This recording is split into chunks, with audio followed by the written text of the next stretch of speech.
It's been one incredible ride for Samsung so far. In one fell swoop, they generated a ton of interest when they introduced the Samsung Galaxy S6 and the S6 Edge earlier this year. Now, is it riding high on that momentum? Samsung is the first major player out of the gate to announce and deliver its competing phone for the upcoming holiday season.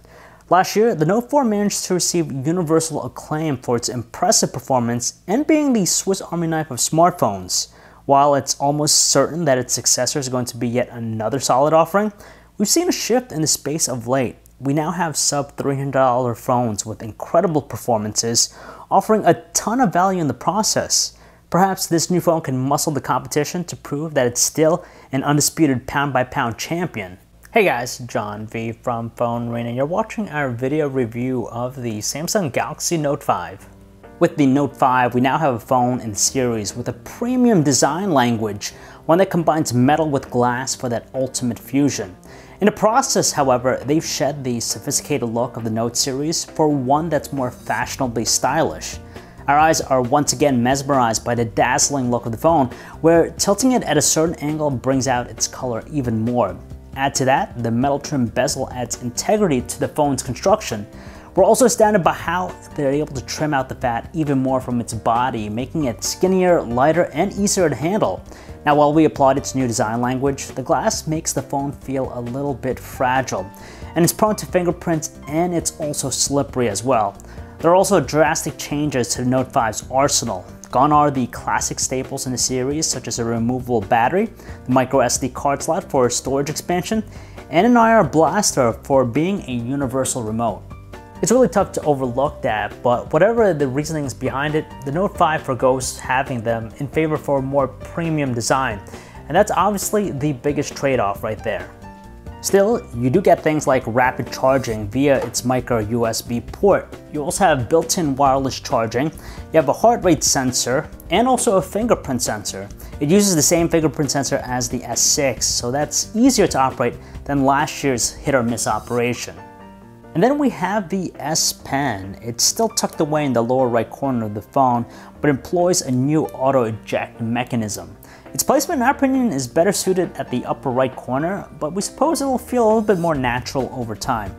For the most part, its purpose is still unchanged. It's still sensitive enough to recognize varying degrees of applied pressure, and also acts as a useful navigational tool by hovering it over the display. No one does the stylus like Samsung, that's just the undeniable reality. Samsung didn't change the specs of the display with the Note 5. It's still a 5.7-inch 1440 by 2560 Super AMOLED display and still delivers a number-crunching 518 pixels per inch pixel density count.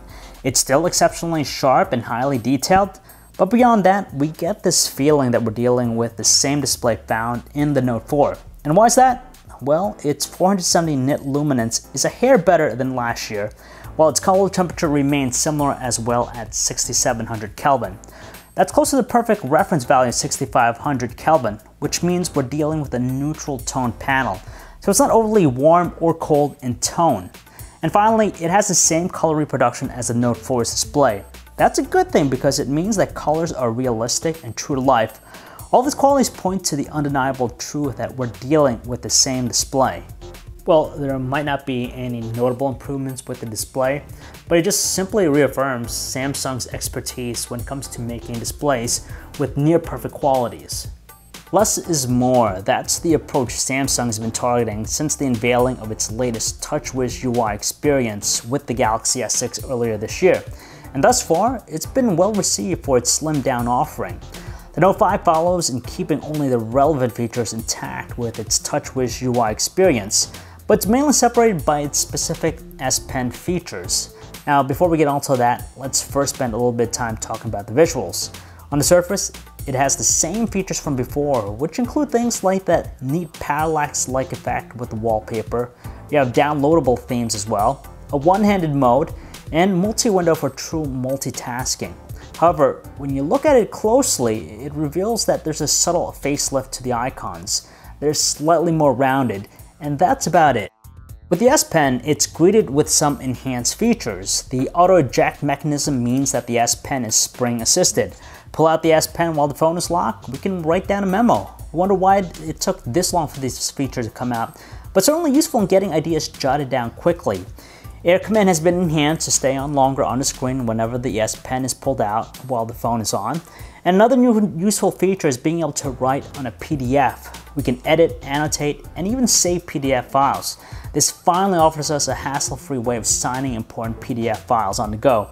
And lastly, its new scroll capture feature allows us to mark and capture a screenshot of the entire content of a lengthy page, such as like a Google Maps direction or a story on a website, so you can view it for offline viewing later on. Running on top of Android 5.1.1 Lollipop, the Note 5 with the latest TouchWiz UI offers a comprehensive experience that power users desire. From the core Lollipop features to the extensive stuff offered by its S Pen, the Note 5 is truly the workhorse in Samsung's stable, giving users the power to get stuff done. Like I said, it's quite functional without having all the redundancies that we found with previous versions of TouchWiz, so the experience is rather satisfying on several levels. The Note 5 employs the same processing hardware used by the existing S6 line, so it ships with the latest Exynos 7420 system chip. It's an octa-core chip with 4 Cortex-A57 cores running it up to 2.1 GHz, and 4 more power-efficient A53 cores clocked at up to 1.5 GHz. What's different though is that it's the first phone from Samsung's camp to be packaged with 4 GB of LP DDR4 RAM.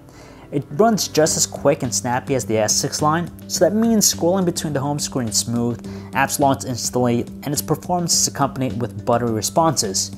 On the graphics side, the Mali T760 MP8 GPU makes an appearance again, delivering acceptable results for a phone with a Quad HD resolution.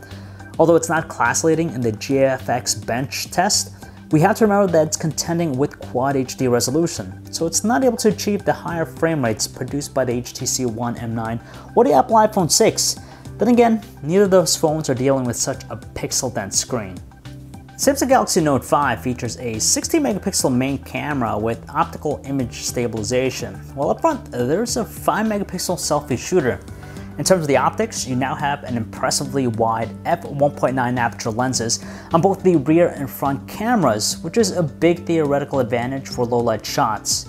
The camera app is largely the same solution as on the Galaxy S6, with 2 modes being the big highlight. You have the auto mode that is self-explanatory, and the manual Pro mode. The latter now can control the shutter speed on the Note 5 up to 10 seconds in fact, as well as support to capture images in RAW. Usual modes such as HDR, panorama, selective focus, slow motion, fast motion, and virtual shot all make an appearance again. But now you have video collage and a new YouTube live broadcasting mode. It's similar in premise to Periscope, but it offers better quality because it's done at a higher resolution, and that it shoots video horizontally. Leveraging the same set of gear already fashioned onto the S6, the Note 5's camera delivers outstanding photos filled with plentiful details, rich colors, and striking dynamic range to make it a generally good all-around performer. You won't miss a beat either with this camera, as running the app and snapping the image is achieved swiftly. Naturally, its best results are produced when lighting conditions are ideal, such as outdoor shots or nighttime scenes with hard lighting present. Details are undoubtedly abundant, with colors reproduced by the camera being just a smidgen saturated, but the saturation is more profound under artificial lighting. And much like everything else, we do see a dip with its quality under low light. Sure, details are a bit softer toned, but we're content that graininess and noise are kept to a minimum. It also helps too that the LED flash produces the same potency as what's found on the S6's camera, so it's quite effective without being too overpowering. And with the introduction of adjusting the shutter speed, this one feature is exceptionally useful for enthusiasts who want better looking low light shots. We tested it out too by slowly adjusting the shutter speed from 1 second all the way to 10 while keeping it ISO 100. We can see that the image taken with the longest shutter speed is brighter, more detailed, and doesn't have the soft look of the automatic shot. Beyond that, the Note 5's HDR mode works similarly by helping to cast a neutral exposure throughout the shot.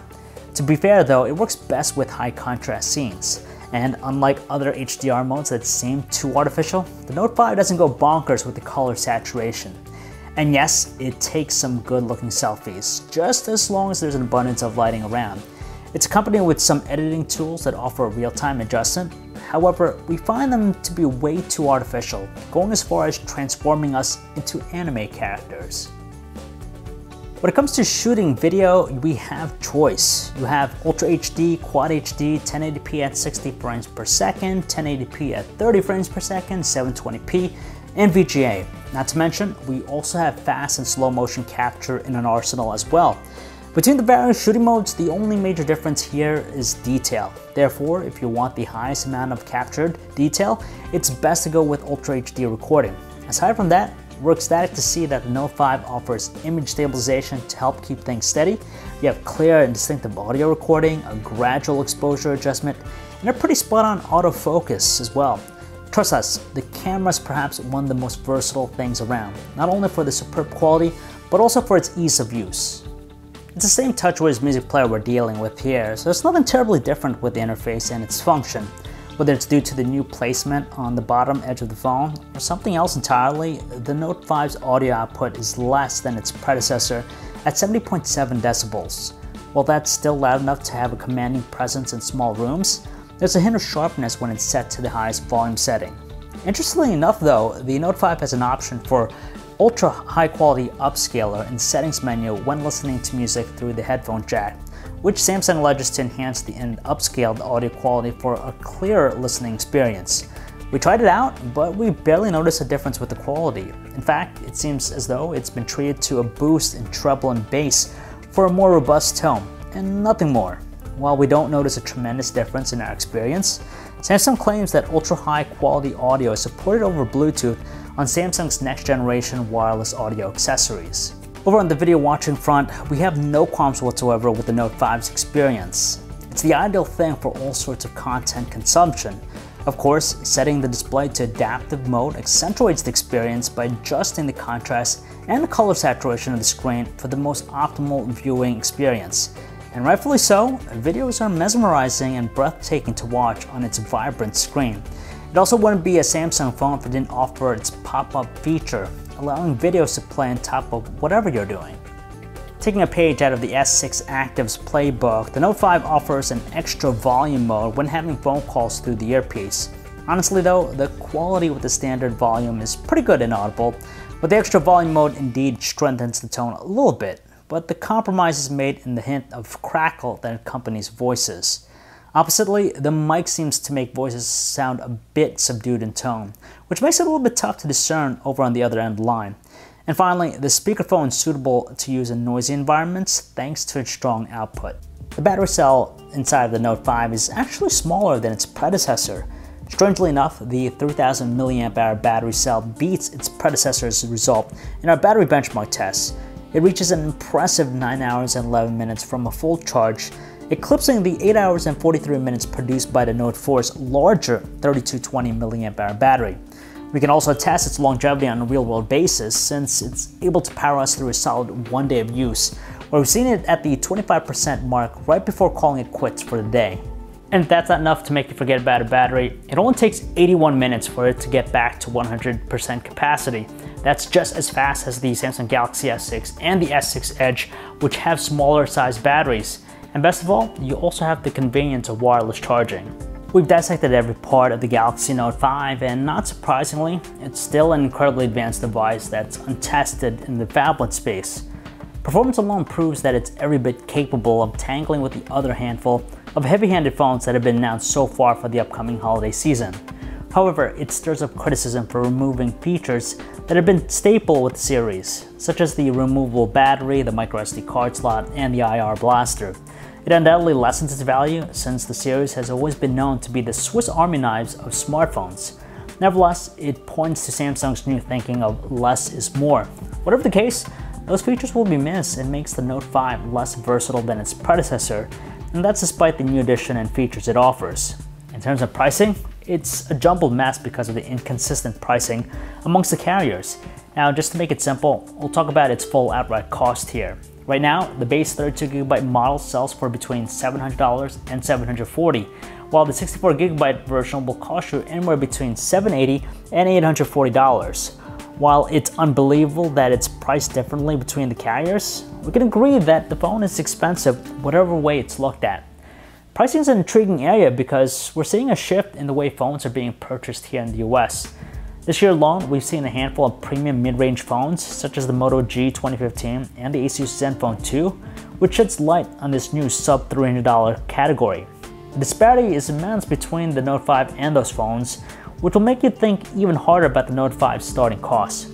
And we can't forget about some of the high-end phones that have been recently announced that are priced considerably less, like the ZTE Axon Pro and the Moto X Style. We can go on and on about all of this, but at the end of the day, the Note 5 embodies the qualities of a high-performing, high-quality smartphone. It gets the job done for a number of reasons, and pricing is a prickly subject to talk about with this phone, but you won't be disappointed in the investment you make. It's just quality however you look at it.